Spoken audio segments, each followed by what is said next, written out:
Բարև ձեզ սիրելի ունկնդիրներ, ես Օֆելիա Կամավոսյանն եմ, հանրային ռադիոյի եթերում կրկին երկրորդ շնչառությունն է, առաջին հայկական մեդիա նախագիծը, նախատեսված 60 եւ ավելի տարեկան անձանց համար։ Մենք անդրադառնում ենք ավագ սերնդի ներկայացուցիչներին հուզող բոլոր թեմաներին՝ առողջ ապրելակերպ, սննդակարգ, հոբիներ, վաստակած հանգիստ։ Հաղորդման շրջանակում ներկայացնում ենք նաև այն անհատներին, որոնց կյանքը, կենսակերպը կարող են ուղենիշ լինել բոլորիս համար։ Այնպես որ նոր թափ եւ երկրորդ շնչառություն վերցրեք։ Այսօր ես պատվավոր հյուր ունեմ, իմ հյուրը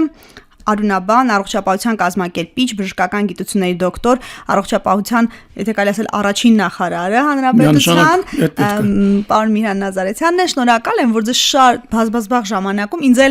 ինձ համար էլ ժամանակ գտաք։ Ձեր կարծիքով եւ բոլորի կարծիքով միգուցե ինչի են մարդիկ ծերանում։ Ինչու են մարդիկ ծերանում։ Ինչու են դառնում երիտասարդը, դառնում զառամյալ մարդ,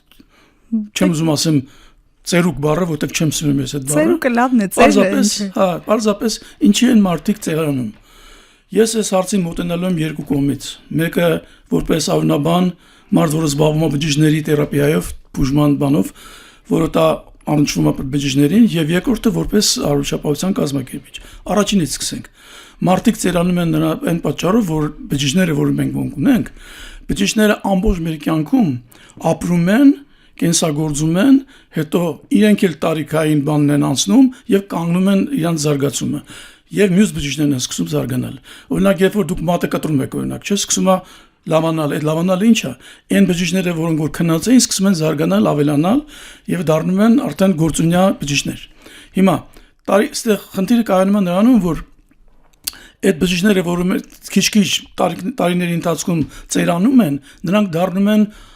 արդեն ոչ ֆունկցիոնալ, ավելին նրանք վնասում են, նրանք արգելում են, չեն թողում այդ բջիջները, որ պետք է զարգանան, որ նրանք զարգանան, եւ հետեւաբար մարդը քիչ-քիչ մարդու մոտ ավելանում է այդ բջիջների քանակը, այսինքն այն բջիջները, որոնք որ արդեն իրենց ֆունկցիան կատարել են։ Անկենսունակ։ Այո, մարդը որ ծնվում է, բջիջներ ունեն համապատասխան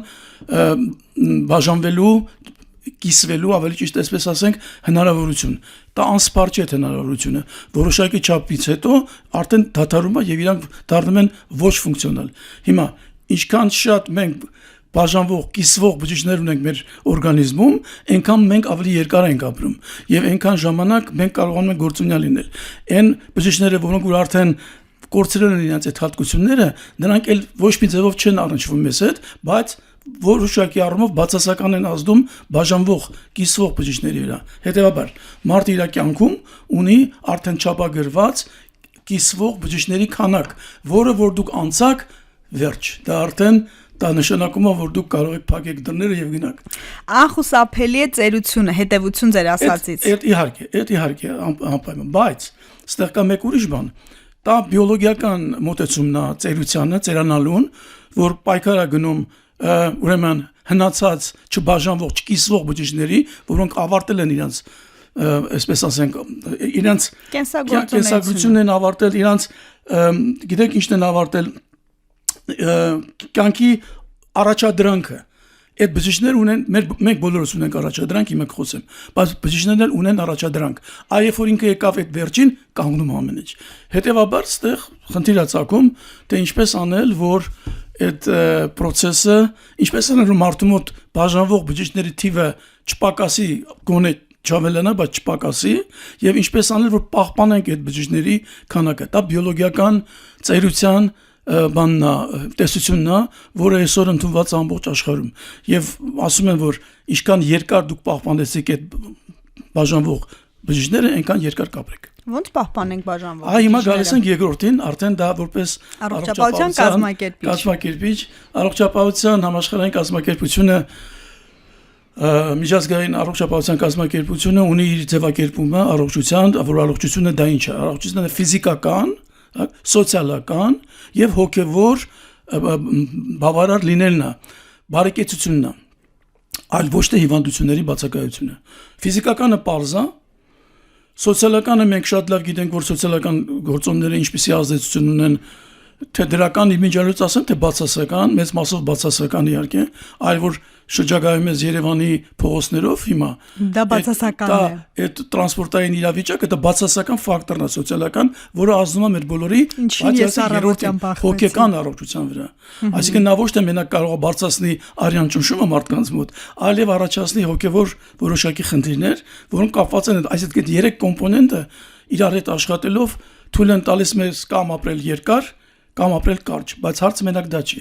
Ապրել երկար ինչ ձևով։ Որակը ակտիվ ապրել, թե ոչ այնքան ակտիվ։ Այստեղ գալիս է երրորդ մարդն է, արդեն մասը իմ ասելիքի, դա հետևյալն է։ Մարդը ապրելուց պետք է ունենա մոտիվացիա։ Պետք է հետաքրքրություն ունենա հանուն ինչի։ Դա էլ բաղկացած է 3 տեսակի խնդիրներով, որը ես հիմա կփորձեմ շարադրեմ։ Առաջինը, մարդը որ ծնվում է, թե իր բջիջներն են ունենում առաջադրանք, թե կյանքի ընթացքում քանի 100,000 անգամ պետք է կիսվեն, թե մարդն է ունենում իր առաջադրանքը։ Տեսեք, Լեոնարդո դա Վինչին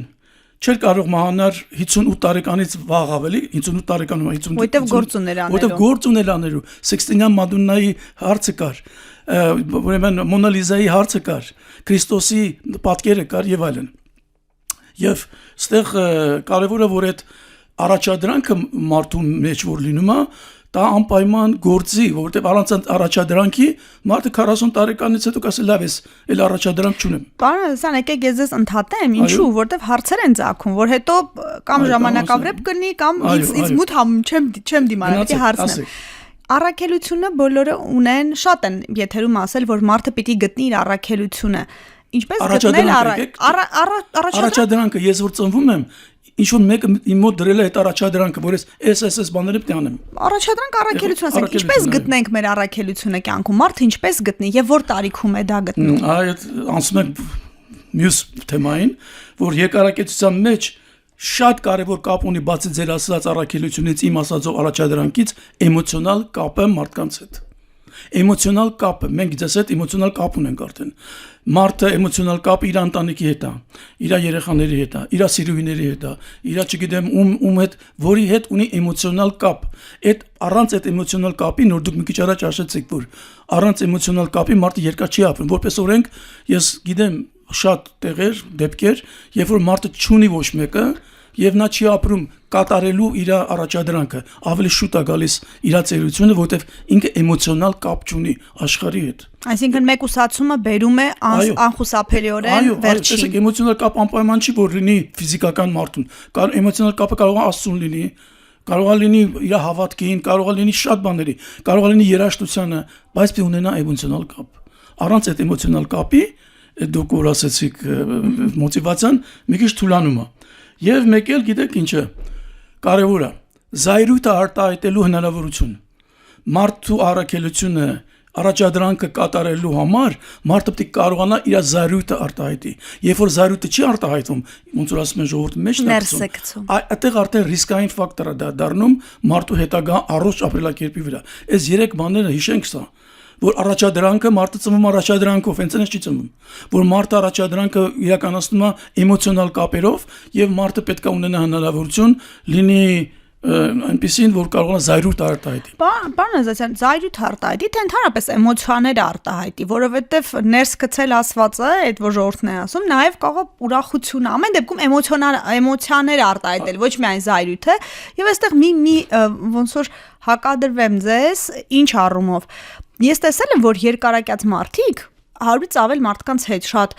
իրենք սովորաբար հանդարտ լավատես մարդիկ են լինում, բարի, տարողունակ, հանդուրժող մարդիկ են։ Արդյոք զայրացող, իմպուլսիվ մարդիկ նաև դրանով իրենց կյանքը չեն կրճատում, թե արտահայտվելով թեթևանում են։ Այստեղ հակասություն կա։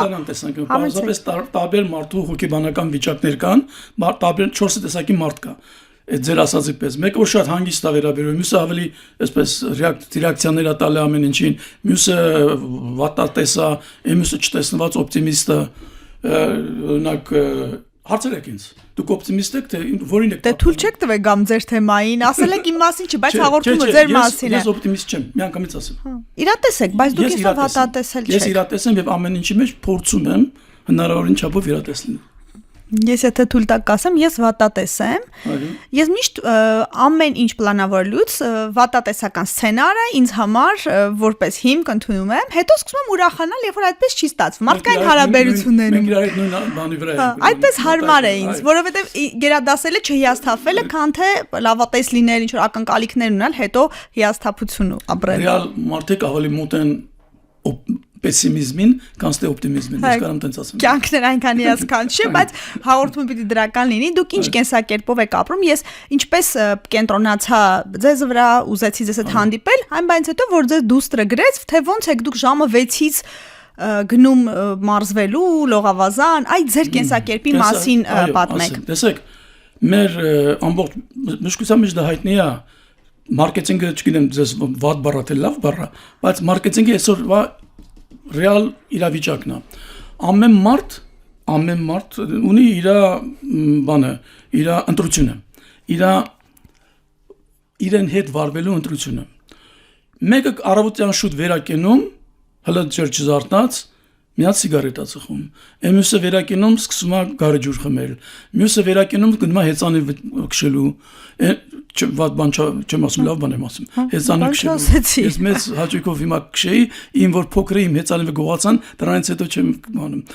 Ես վերակենում առավոտը շուտ, ես էլ գնում եմ լողավազան։ Ես լողանում եմ այնքան, ինչքան իմ արջև առաջադրանք եմ դրել։ Այդտեղ էլա, ես իմ արջև չեմ գնում պարզապես լավ 200 մետր լողալ, ոչ։ Ուրեմն կիլոմետր ու կես անպայման պետք է լողանաս, դա իմ առաջադրանքն է։ Ավել կլողանամ շատ լավ է։ Այսինքն ամբողջ կյանքը մեր ընտրությունն է, ինչ անել։ Տալ մեզ ինչին, այսինքն ալկոհոլին, թե տալ մեզ սիգարետներին, ծխելուն, տալ մեզ անարակ կյանքին, դա էլ ընտրություն է, մարդը ընտրություն է կատարում, ես սենց եմ ուզում ապրեմ, և այդ ընտրությունը մերն է, ես չեմ կարող ձեզ համոզեմ, որ գիտեք մի ծխեք, երբ որ ես փորձեմ ձեզ համոզել մի ծխեք, ես վստահ եմ, որ դուք դուրս գաք, էլի կծխեք, և այլն, այսինքն հետո տեսեք ինչն է կարևորը, շատ առողջ ապրելակերպը դժվար է, շատ դժվար է։ Ջանք է պահանջում։ Ջանք է պահանջում։ Պահանջում է ոչ թե քեզանից, այլ եւ շրջապատից եւ սոցիալական միջավայրից։ Բայց դա ջանք է պահանջում եւ երկրորդը, որ անառողջ ապրելակերպը շատ գայթակցուցիչ է։ Շատ որովհետեւ հեշտ է։ Հեշտից բացի։ Տեսեք, հիմա ես պիտի ասեմ, դուք կորոշեք թողեք թե չթողեք։ Պաշտպանված սեռական հարաբերությունները ասում են, այդպես է, ավելի անվնաս է, որովհետև կանխարգելում է հիվանդությունները նմանատիպ էլի, սեռական ճանապարհով փոխանցող։ Եվ օգտագործել ուրեմն ապահովիչներ, ճիշտ է, բայց այստեղ մի հատ խնդիր կա։ Ապահովիչ օգտագործելը իջեցնում է բավարարության աստիճանը։ Այդտեղ արդեն մենք սկսում ենք մտածել բոլորը։ Մենք էս անենք, թե ու ընտրությունը մերն է արդեն, թե ինչպես կանենք, սենց կանենք, թե նենց կանենք։ Եվ դրանից կախված է մեր մնացած քայլերը։ Դուք ձեր օրինակով ասեք, լիարժեք կյանքը վայելել թեկուզ կարճ, թե ինչ որ տեսակետի սահմանափակելով մեզ, բայց ավելի երկար։ Ինձ համար իրեք ինչ է նշանակություն ունի ավելի պատասխանատվությունը։ Պատասխանատվությունը իմ ընտանիքին, իմ գործին պատասխանատու եմ ես չեմ կարա ես ունեցել եմ դեպք 2 տարի առաջ որ ինձ հաղորդեցին վատ լուր ես ասի ես չեմ կարող դա 2 չէ մի քիչ ավելի շատ ես չեմ կարող ես պետք է շարունակեմ որովհետև ես ունեմ պատասխանատվություն չեմ բանալ խորանում ու այդ ես կատարեցի ինձ համար կարևոր է այդ պատասխանատվությունն է եւ եթե դուք ուզենաք իմանաք իմ ցանկությունը Մարտը եթե իր վերջի ժամը պետք է գա, լավ մի հատ հաղորդավար ունենք, ինտերվյուներ անում հերոստատեսությամբ։ Բանին հարցրեց ուրեմն դատախազին գլխավոր կյանքից 5 րոպե առաջ դուք ինչ ցանկություն կունենաք, նենց պատասխանը դուրս եկավ, իմ ոճի մեջ էր, ասեց կուզենամ ինձ շուտ մոռանան։ Շատ դուրս եկավ այդ, ուրեմն ինքը ինչքան բան է, շատ խոր տպավորություն թողեց։ Ինձ հարցնեք, ես կուզենամ լողավազանում լինեմ ինձ ընդեղից գտնեն այդ տենց ասեմ ուզեմ ասեմ որ մեր ընտրությունն է դա ամբողջ ինչ որ մենք անում ենք ի վերջո մեր ընտրությունն է լավն էլ վատն էլ վերջից խոսեցինք բայց վերջն էլ էլի հարաբերական է դուք այն տարեկան եք ձեր տարիքը ասում եք թե թաքցնում եք ես ոչի բան չեմ թաքցնում թաքցնելու ոչի բան չունեմ ես այնքան եմ ինչքան կամ Թիվը չեք ասի անձնագրային։ Դա թիվը կապ ունի։ Մեծ եմ, ձեզանից հաստատ մեծ եմ, այդ կարամ ասեմ։ Կրկնակի։ Այո, միգուցե կրկնակի։ Շատ հետաքրքիր։ Ես գիտեմ, որ դուք այսօր ակտիվ կենսագործունեության մեջ եք, մասնագետ եք, պարոնաբանական կենտրոնում, գիտական գծով ոնց որ աշխատանքներն եք համակարգում, ոնց է անցնում ձեր առօրյան լողավազանից հետո։ Ու բավական ակտիվ անցնում էլի նույն ձևի, որովհետև ես գիտեմ, որ ես ունեմ առաջադրանք այսօրվա համար։ Այսօր իմ առաջադրանքը սկսել է ձեզանից։ Հələ այսօր մի քանի հատ էլ ունեմ։ Ես ուզում եմ այդ բոլոր առաջադրանքները, եթե հնարավոր է,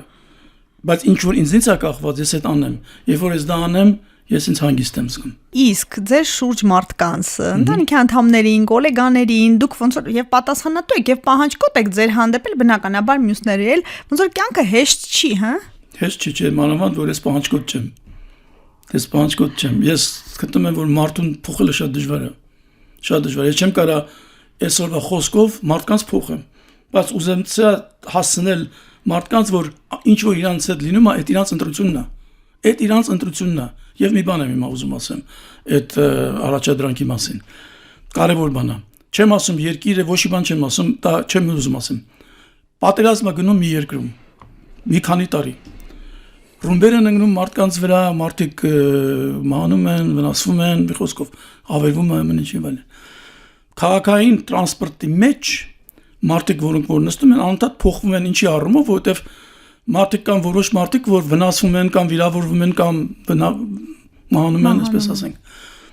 Այդ բանը փոխում է։ Մի մարդ է մնում այս քանի տարի, որը մշտապես այդ քաղաքային տրանսպորտով շարժվում է։ Եվ ինչ է այդ մարդը։ Մի տարիքով մարդ է, ծառամյալ մարդ է, որը մտնում է ռուսերեն պետք է ասեմ գարմոշկայով։ Եվ այդ գարմոշկայով նվագում է։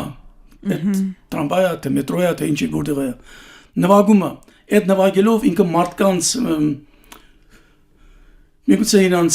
վիճակը բանանում ավելի թեթևացնում է, հոգեբանական բանատալի ինքը նվագում է ամեն առավոտ այդ մարդկանց համար։ Հիմա ինչի այդ մարդը չի ընկնում ռումբի տակ ինքն տեսանկյունը, որովհետև ինքը մի հատ առաքելություն ունի։ Այդ առաքելությունը դեռ չի ավարտվել։ Մինչև պատերազմը չավարտվի, այդ մարդը պետք է նվագի։ Ես մի քանի տարի որ անցնի, միգուցե ես նորից կետաքրվեմ, տեսնեմ, այդ մարդը կա թե չկա, բայց դա իր առաքելությունն է։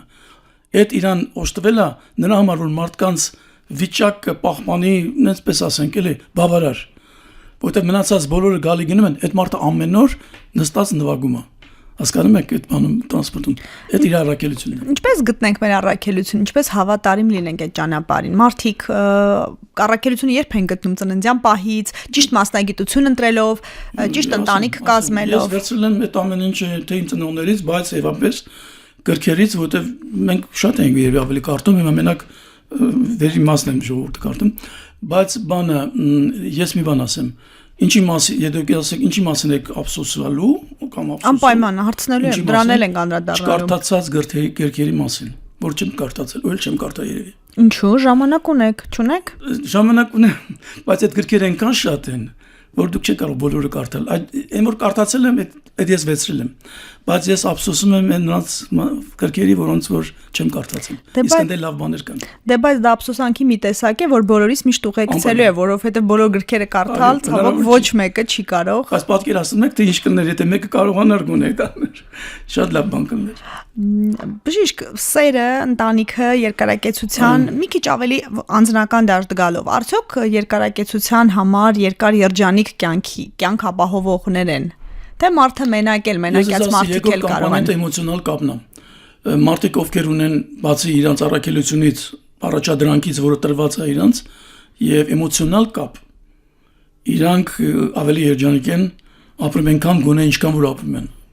որտեղ ունեն էմոցիոնալ կապ։ Այդ էմոցիոնալ կապը անպայման չի, որ գուրգուրես առավոտվանից մինչև երեկո, կարող է ջղայնություն լինի, կարող է հիասթափություն լինի, դա ամբողջը էմոցիոնալ կապ է։ Այդ էմոցիոնալ կապը եթե զրկեցիք, ձեր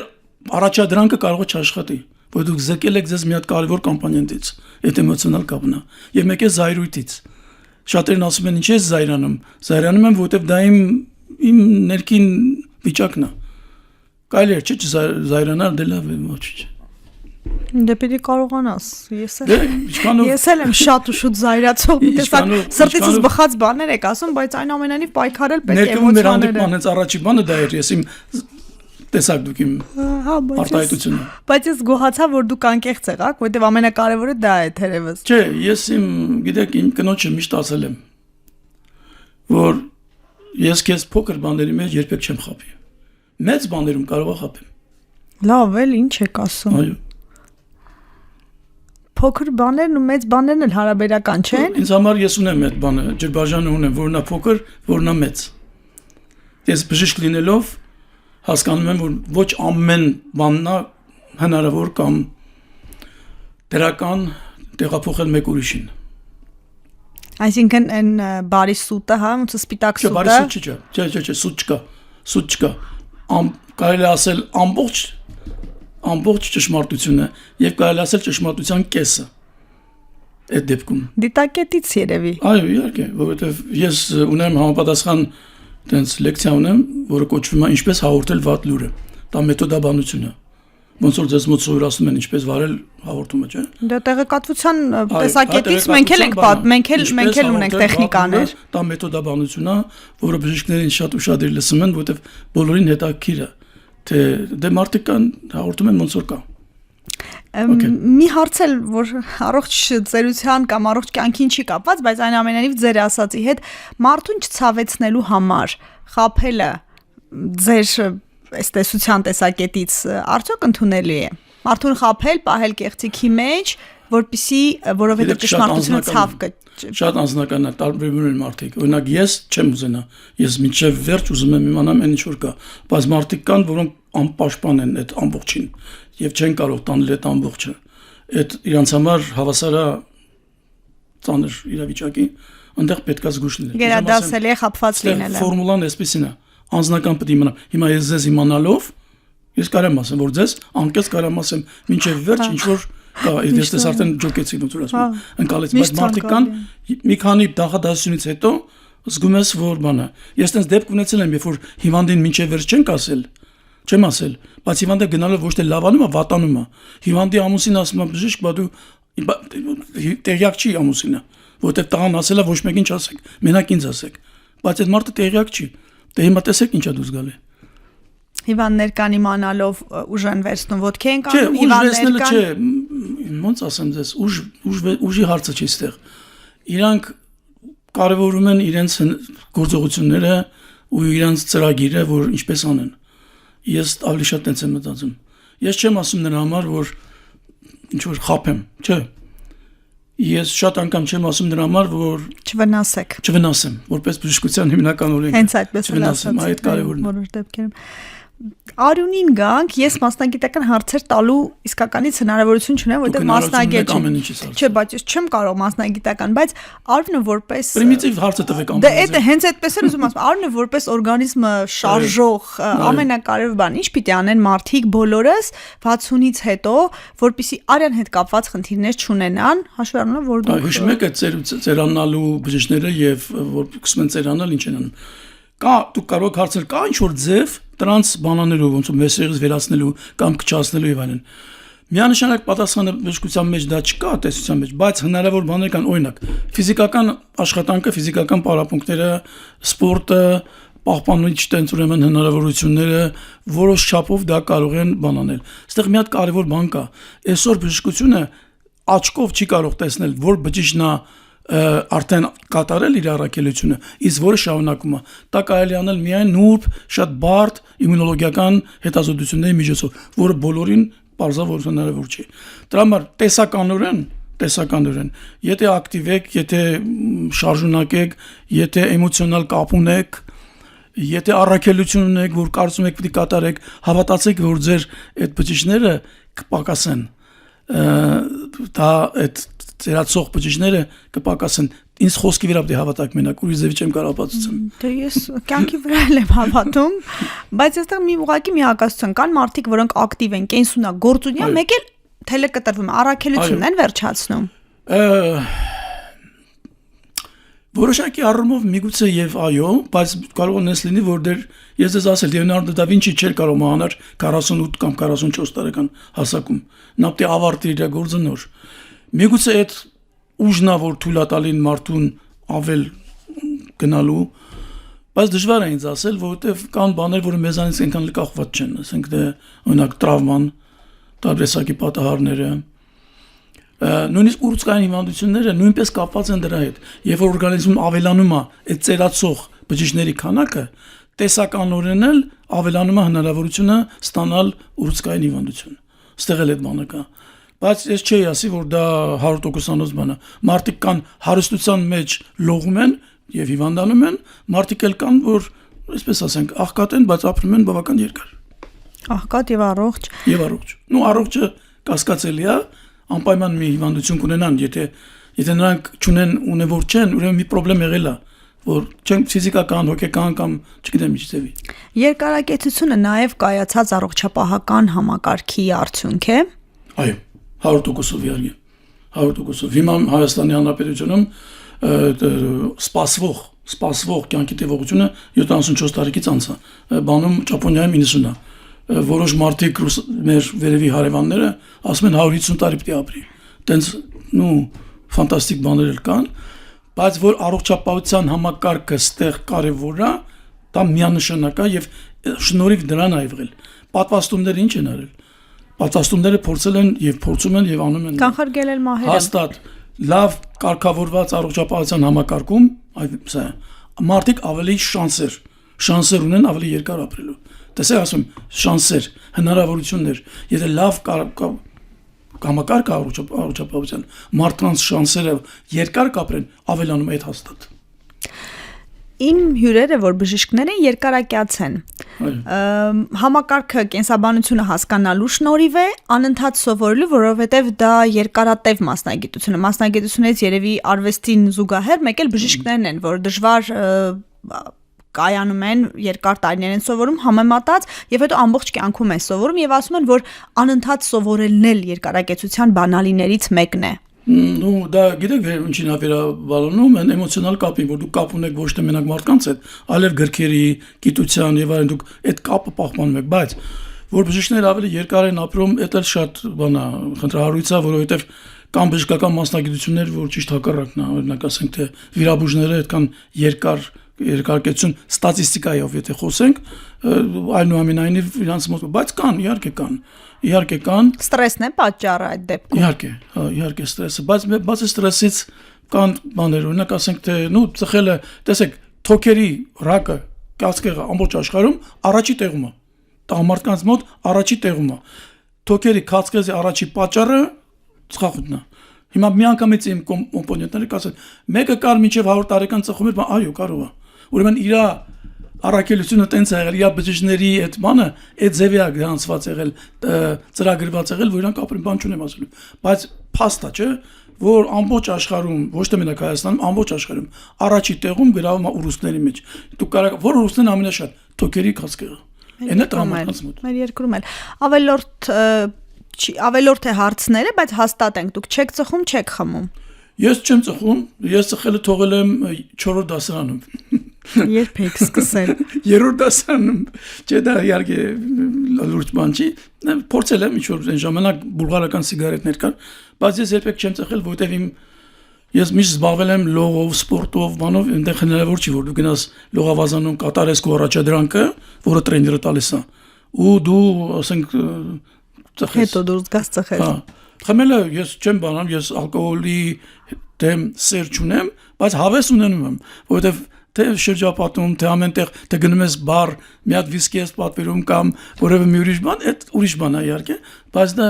բարբերաբար։ Ասում են ալկոհոլի որևէ տեսակ, որևէ քանակ գլխուղեղի առողջության տեսակետից չի կարող օգտակար լինել, այսինքն վնաս է գլխուղեղի առողջությանը։ Եթե դուք ուզում եք ձևի գիտական բան տրան, բացատրություն ալկոհոլը ավելի շատ ազդում է լյարդի վրա, քան գլխուղեղի վրա։ Գլխուղեղում պետք է սկզբից բան լինի, որ ազդի։ Այսինքն դատարկ տեղում բան չի անի։ Չի անում, չէ, բայց լյարդի վրա այո։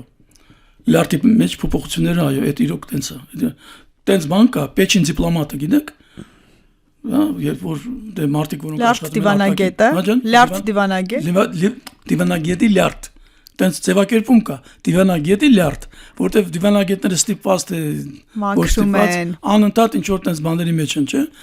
խմելու, օգտագործելու, գնալու, գալու, չէ՞, իրանք մասնակցում են, չէ՞։ Հա, ընդունելությունների չի կարա չխմի։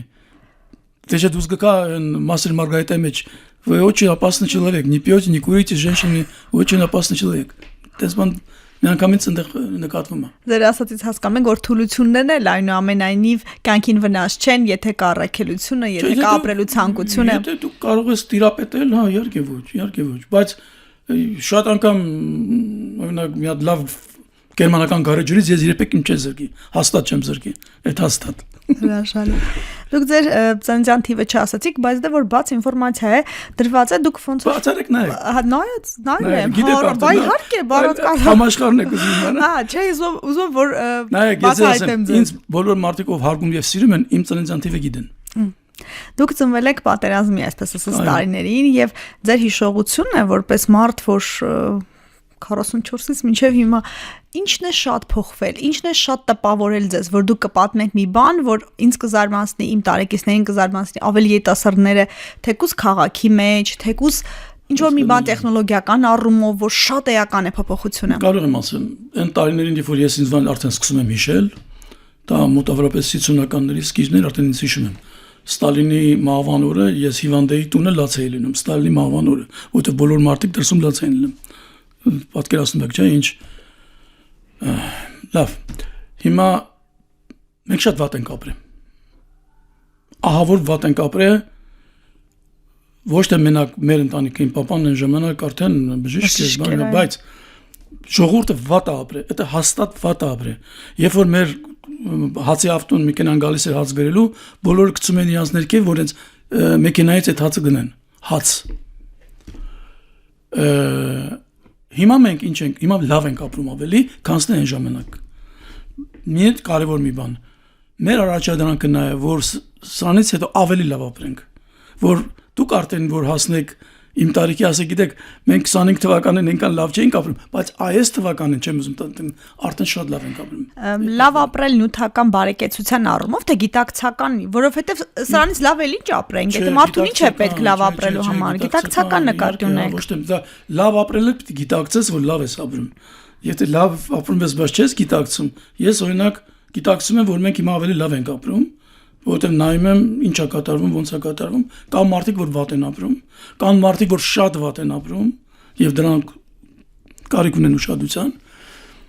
բայց շատ բան փոխվել է։ Շատ բան փոխվել է։ Ես աշխատել եմ շտապօգնության վրա 2 տարի ժամանակին։ Այն ժամանակ շտապօգնության վրա, պետք է ասեմ, պրամիդոլի 1 ամպուլան վաճառվում էր 10 ռուբլի։ Ես չեմ վաճառել իհարկե, բայց իմ գոլեգաներին ես գիտեմ, որ վաճառել են, ինչի, որովհետև վատ էին ապրում։ Հիմա փարկացած չկա։ Չկա այդ։ Հիմա որ բժիշկը ուզենա հավելյալ գումար չվերցնի, կապրի լավ։ Հավելյալ, նայեք, 2 ձև կա, կամ պետք է ավելի շատ աշխատի, կամ պետք է խափի պետությանը, 2 ձև կա, կամ սենց կամ նենց։ Ես աշխատում եմ, ավելի շատ աշխատեմ։ Եթե դուք հարցնեք, այդ կարակ հարցնեք, քանի տեղ եմ ես աշխատում։ Քանի տեղ եք դուք աշխատում։ Համասարանում կդասախոսեք հաստատ, Առնաբանական կենտրոնում։ Անի առողջապահության ազգային ինստիտուտում։ Դե Առնաբանական կենտրոնում աշխատում եք, այդ միաշանք հիմնական զբաղվածությունն է, էլի ինչ։ Առնաբանական կենտրոնին աշխատում եմ, բայց իմ աշխատանքը Առնաբանական կենտրոնում դա ես խորհրդատուն եմ այսօրվա տնօրենին։ Ես տեղել եմ տնօրեն, բայց ոսկրածոցի ցողունային բջիջների դոնորների կենտրոնում մենք զբաղվում ենք ցողունային բջիջներով։ Այդ բջիջների մասին այդքան որ խոսում եմ, դա ինձ հոգեհարազատ բան է։ Մասնագիտական է։ Հա, մասնագիտ։ Եվ մյուսը ես միջազգային կազմակերպության հետ, որը Գերմանիայում է, իրանց էքսպերտն եմ եւ տարբեր տեղեր գնում եմ, տարբեր տենց առաքելություններով դասավանդելու, խոսելու բան եւ Սիրիայից սկսած մինչեւ Եվրոպա կամ այնտեղ կենտրոն, այսինքն հա, իհարկե, բայց եթե ես չանեմ, ավելի վատ կապրենք իհարկե։ Միանշանակ։ Մենակ մի այնտեղ աշխատելով այսօր դժվար է, շատ դժվար է։ Բայց հետաքրքիր է, որ դուք ձեր տարիքում ամեն դեպքում տարիքը ձեզ խոչընդոտ չի, գումար վաստակելու, ճամփորդելու, որևէ բան ձեր կյանքի որակում, ձեր կյանքի ընթացքում պակաս չէ Դուք տենց մտածեք։ Բայց ինչ որտեղ զգացներ տալիս է տարիքը։ Այո, հենց այնպես չի։ Ասում եմ իմ բանը սենց է, իմ ընտրությունն է դա։ Ես այդ տանեմ, բայց անեմ այն ինչ որ ուզում եմ անեմ։ Թե թողեմ, ասեմ լավ է։ Չեք հանձնվում։ Չէ։ Չեք էլ հանձնվելու։ Դե պահը որ եկավ ուզած չուզած։ Բայց ինչքան կարող ենք պայքարենք նաև սա է ձեր։ Այո։ Ինձ եթե հանեն լողավազանից, ես կլեմ երջանիկ մարդ։ Դե լավ մի ասեք։ Բայց տենց է։ Հետաքրքիր է։ Ժամանակի զգացողությունը տարիների հետ փոխվում է, ավելի արագանում է ժամանակը, ավելի քիչ է։ Այո, շատ ճիշտ արագանում։ Երբ որ ես դպրոցում էի, մի տարին թվում էր մի ամբողջ 10 տարի։ Հիմա չէ, հիմա շատ արագ է։ Երեք վեկացանք, այսօր արդեն նոյեմբերն է։ Ժամանակը ընդհանուր առմամբ բոլորիս համար է արագացել, թե տարիքի հետ է արագանում։ Տարիքի հետ է արագանում։ Ինձ տենց է թվում։ Ես մտածում եմ, որ ժամանակն է սկսել արագ պատոտվել։ Չգիտեմ, չեմ կասեմ, ինչ-որ մի բան կա ամեն դեպքում։ Ու միգուցե տենց էլ է, ես չեմ ժխտում, ես ոչ մի բան չեմ կարող ժխտեմ չիմանալով, բայց իմ համար երևի տարիքի հետ է կապված։ Որովհետև աշխատ բացս անում տեսնում ես արդեն որ իշեք ձեր որպես արդեն առողջապահության կազմակերպիչ, առողջապահության նախարար աշխատած ամենադժվար տարիներն էր, սպիտակիրը կրաշարժներ, բարդ շրջանը, մութ, ցուրտ, այս շրջանը գալի որ հիվանդանոցներում էլ լույս չկար եւ ինչեր եք հաղթահարել։ Ես որ ասում եմ հիշողություններ, որոնք մեզ կտպավորեն, միայն դրականը չէ, նաեւ բացասականը։ Ես չեմ մտածել թե ինչ պիտի հաղթահարեմ, ես մտածել եմ վատ ճանեմ ավելի։ Մշկական ձևով։ Այո, այդ հիմնական բանը դա եղել։ Իմ գործընթացներով չվատացնեմ, չվնասեմ համակարգին ու փորձել եմ տենց անել։ Երիտասարդների հետ ոնց եք շփվում։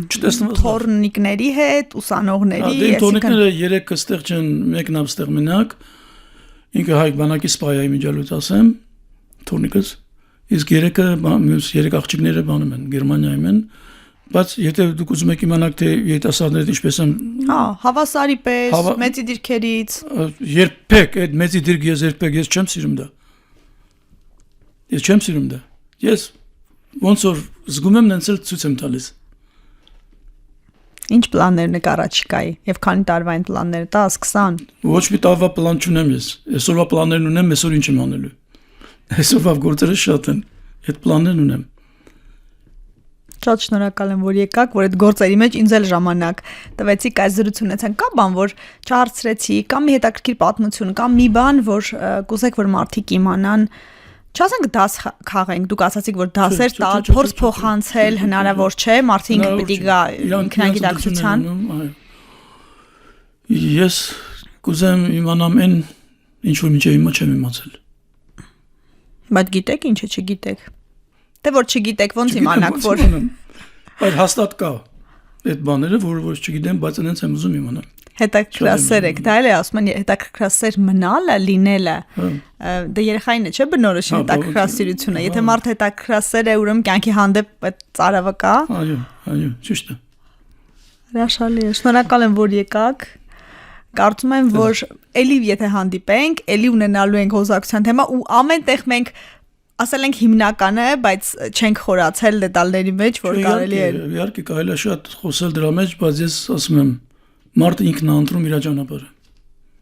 Եվ լավի համար, եւ վատի համար պատասխանատու ենք մենք։ Եվ մեր դժվարությունների համար ենք մենք պատասխանատու։ Եվ ամենակարևորը պահպանեք ձեր այն բաժանվող բջիջները շատ, որ նրանք շատ եղան, ուրեմն ձեր շանսերը ապրել ավելի շատ են։ Հա, ես 100 տարի ապրեմ, շնորհակալ եմ։ Ակտիվ եղեք, լսեք մեզ Հանրային ռադիոյի amradio.am կայքում, դիտեք հաղորդումը, բաժանորդագրվեք Երկրորդ շնչառության YouTube-ի ալիքին։ Գտեք մեզ TikTok-ում, Instagram-ում, Facebook-ում, գրեք ձեզ ուզող հարցերի մասին։ Մենք դրանց անպայման կանդրադառնանք հաջորդ թիվ։ Առողջ ու երկար կյանք եմ մաղթում։